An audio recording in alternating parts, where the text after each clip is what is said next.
आदिवासी लोककला. आदिवासी लोककला ही अनेक कलांमुळे पूर्ण महाराष्ट्रात आणि संपूर्ण देशात प्रसिद्ध आहे. जसे की चित्रकला, हस्तकला, नृत्य, संगीत, लोकनाट्य, लोककथा. आदिवासी चित्रकला.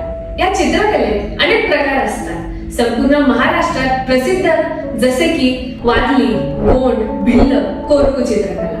या चित्रकलेमध्ये मुख्यतः प्राणी, पक्षी, सण, उत्सव, सूर्य, चंद्र, झाडे, लग्न अशा प्रकारची निसर्गावर आधारित अशी रंगीबेरंगी चित्रे रेखाटली जातात. आदिवासी नृत्य. या नृत्यांमध्ये ढोल, गोंड, भिल्ल, वारली अशा नृत्यांचा समावेश आहे. हे नृत्य सण, उत्सव, लग्न यांचे प्रतीक आहे. स्त्रिया आणि पुरुष दोघेही सामूहिकरित्या वेशभूषेत कला सादर करत आनंद घेतात. आदिवासी संगीत.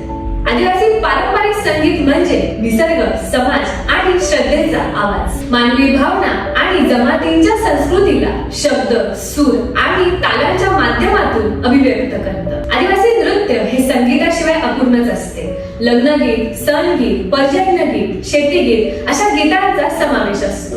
आदिवासी हस्तकला. आदिवासी हस्तकलेमध्ये बांबूपासून टोपल्या, खुर्च्या, मडकी, अगदी लाकडापासून देवी मूर्ती, गृहोपयोगी वस्तू अशा बनवल्या जातात. आदिवासी लोककथा ही आदिवासी समाजात परंपरागत शिक्षणाची पद्धत आहे. यातून इतिहास, सामाजिक नियम, सण, उत्सव, शौर्यगाथा, देवी देवतांच्या गोष्टी, निसर्ग अशा प्रकारच्या गोष्टी सांगितल्या जातात. आजच्या विज्ञान युगात आदिवासी लोककलेमध्ये स्वतःची एक ओळख, सादगी आणि माणुसकीचा स्पर्श आहे. अशाच नवनवीन माहितीसाठी लाईक करा, शेअर करा, सबस्क्राईब करा आणि पाहायला